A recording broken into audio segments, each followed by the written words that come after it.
So, once upon a time, in an urban zoo a long way away, the zookeepers came to work one day to find that their prize gorilla had escaped. They searched frantically until they got a call from the staff of the public library, who, when they had gotten to work, had found the gorilla was in the library. The zookeepers hurried over to the library and they found the gorilla seated at a table with the Bible open in one hand and Darwin's Origin of the Species open on the other hand. Out of pure curiosity, they asked the gorilla what he was doing. And he replied, "I'm trying to find out if I'm my brother's keeper or my keeper's brother." Here's what Darwin did. Darwin attached humanity to the rest of life, leaving us not a little lower than the angels, but attached to the web of creation. We became our siblings' keepers, and all of life became our family, our cradle, our home. In the process of adding to human knowledge, Darwin added to human meaning. It's still possible to feel attached to God, of course, but detaching oneself from the web of life no longer has intellectual integrity, just in the nick of time. Here's what Darwin did. Darwin showed us that we could honor the diversity and complexity of the natural world without needing to believe in the kind of God who had created every species exactly as it is now and fitted them all together. Darwin made it possible for atheists and agnostics to enjoy intellectual respectability. You see, before Darwin, humanity had looked around at this amazing, intricate world and found itself with two basic choices. They could either believe that God had created the world, or they could believe that it was all chance out of chaos. The vast majority of people took the first option. The burden of proof was on the folks who took the rather outlandish position that all of this was pure chance. But by explaining carefully just how chance could work to produce complexity, Darwin offered an alternative that was intellectually respectable. While it was still possible to believe in both God and evolution, and indeed most Westerners do, it's also possible to be an atheist or an agnostic and to give a real answer to the question, but then, if you don't believe in God, how did all this happen?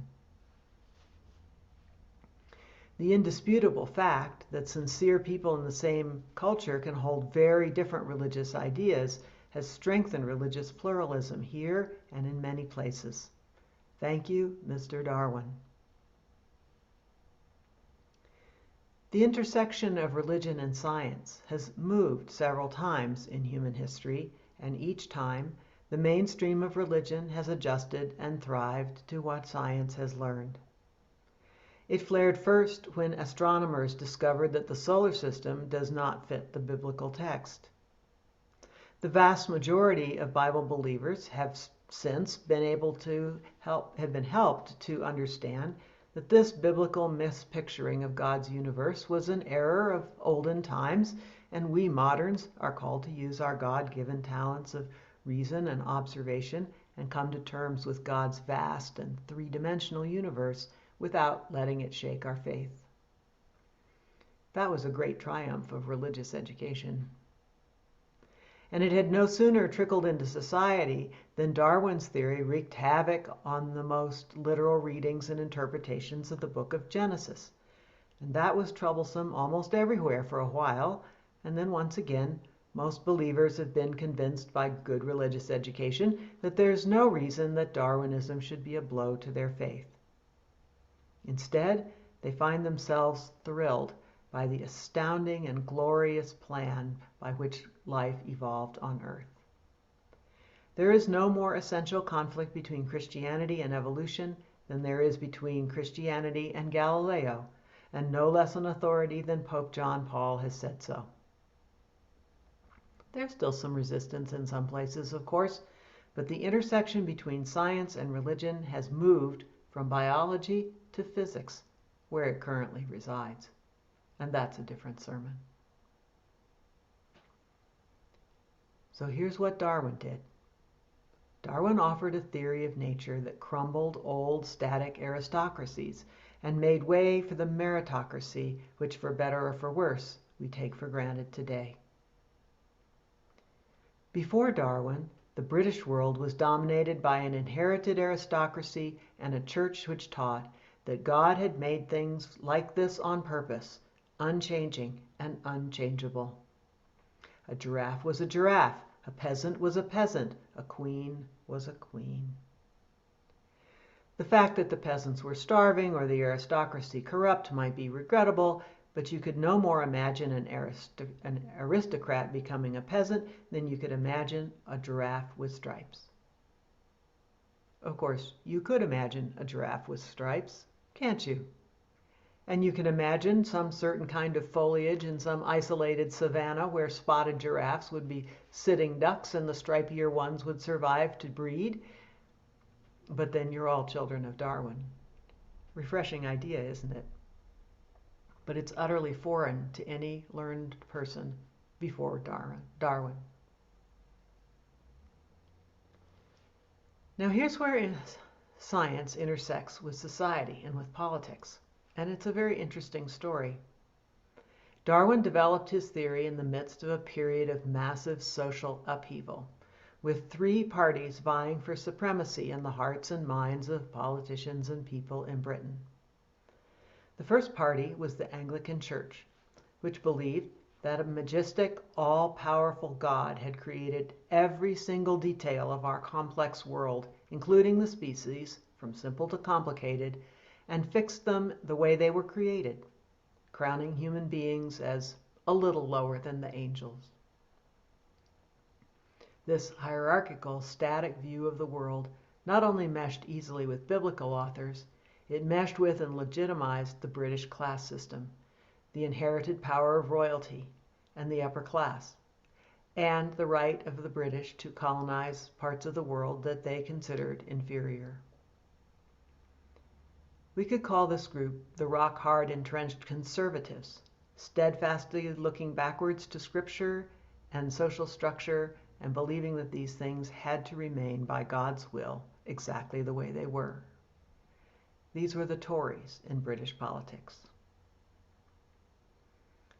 The second party to the social upheaval were the radicals, who were fighting for an egalitarian social structure, the end of the monarchy and the inherited class, and the end of the establishment of the Church of England, indeed, of any church.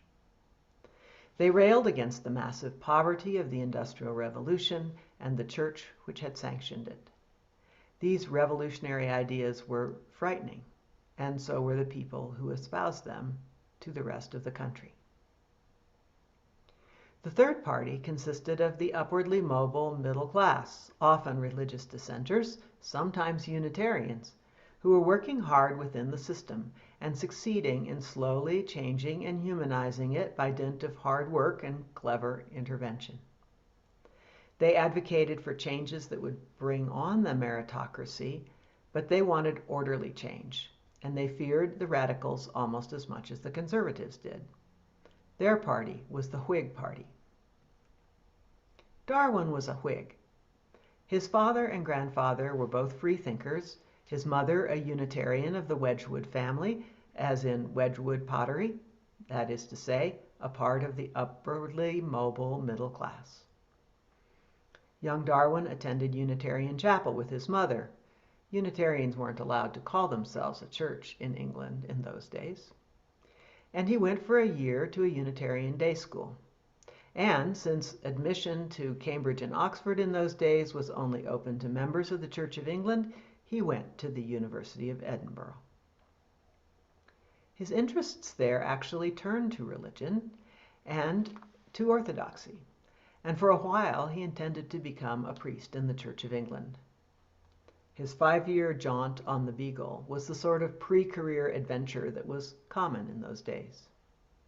He practiced his faith during those 5 years, but as his ideas about evolution developed, he became less and less comfortable with orthodoxy.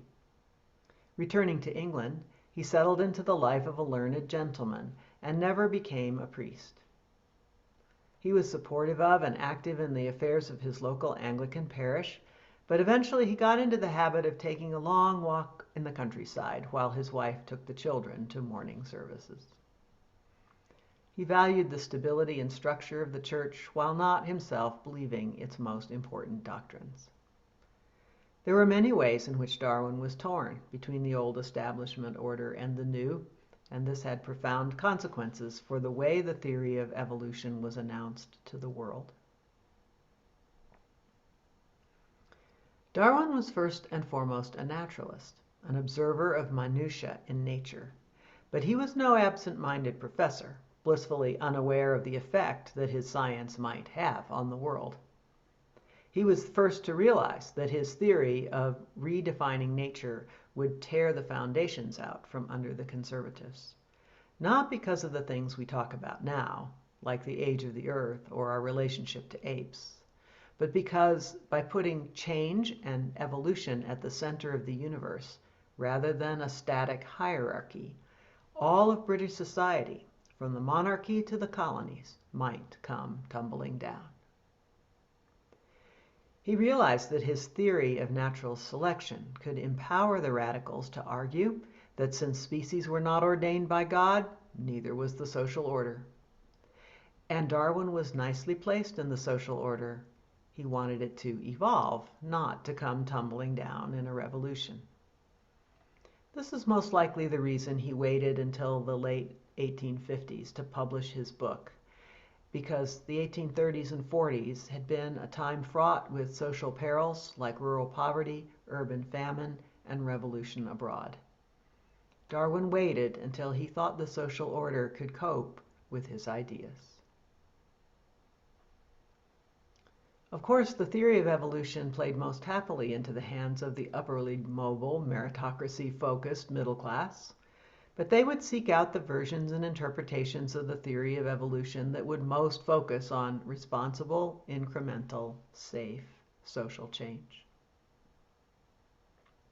And by that time, Darwin had completely lost his orthodox faith. Darwin wrote extensively, and not just on biology. He wrote journals, letters, and notebooks. These have all been collected and cataloged and studied extensively.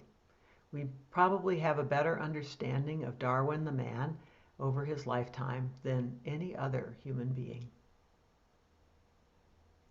So, for instance, we know how Darwin lost his faith, and it's not what most people think. Given how difficult traditional religious people have found this theory of evolution, we often assume that it was Darwin's growing understanding of how life might have evolved without God that killed his faith, but that's not what happened. His faith was flexible enough to cope with evolution, just as it was flexible enough to cope with the solar system. The part of his theory that made him most uneasy, theologically, was the same part that bothered Annie Dillard in the reading, the idea that God might have had a direct hand in the pain and death inherent in natural selection. Still, he seemed able to rock along, taking the good and leaving the bad. Until his father died in 1849, and then 2 years later, his 10-year-old beloved daughter died in 1851.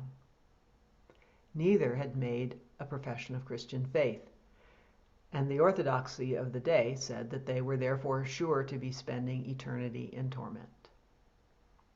Charles Darwin believed that his father and daughter were two of the most pure and good souls that had ever lived, and it was this doctrine that pushed him finally away from the church.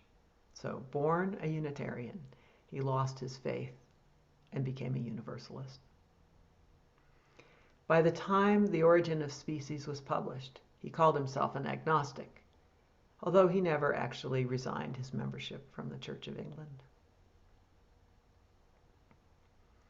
For all of Darwin's care to soften the blow of his theory to the social order of the day, he did not imagine the horror of movements that quickly arose in the wake of the acceptance of evolutionary theory, a pervasive misunderstanding of evolutionary theory which we generally lump under the label of social Darwinism.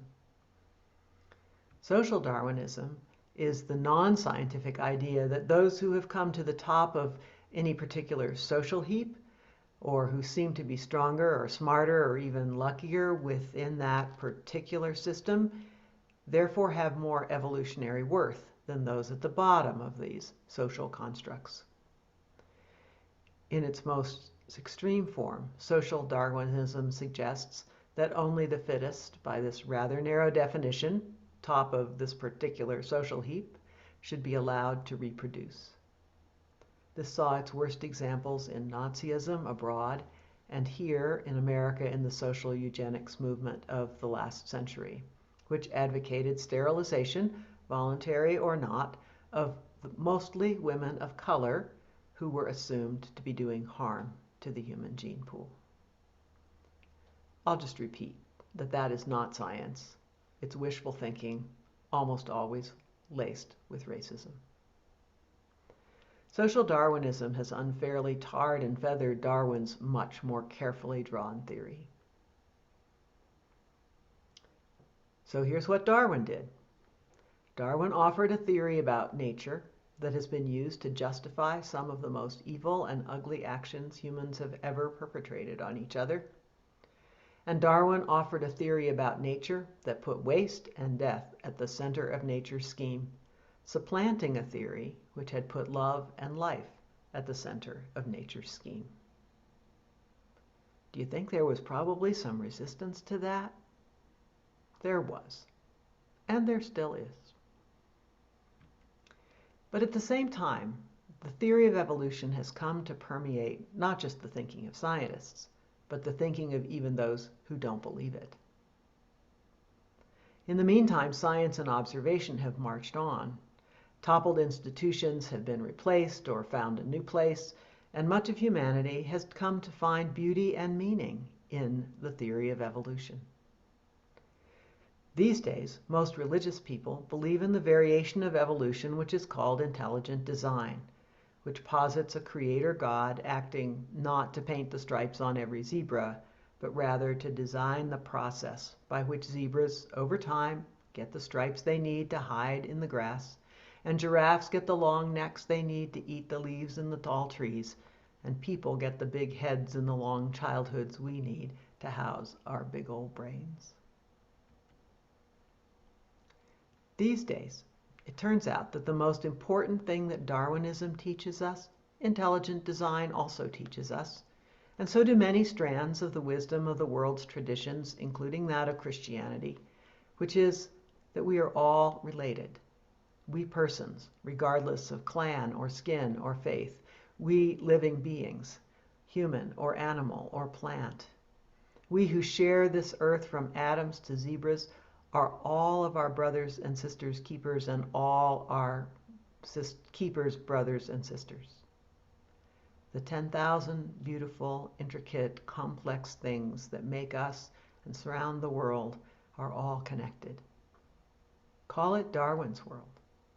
It's a world, I think, of everlasting larger wonder, greater concern, and in the end, a greater hope for the astounding gift and achievement of consciousness and embodied love. Darwin's world is here, despite all forms of kicking and screaming, and in spite of the ways that it has been overstated by its proponents and used by the selfish and the evil. One day, most of us will see it as beautiful and an inspiring vision, perhaps of God's work, perhaps of pure chance, which challenges us in new and bracing ways to live fully and be all we were meant to be. And that's what Darwin did.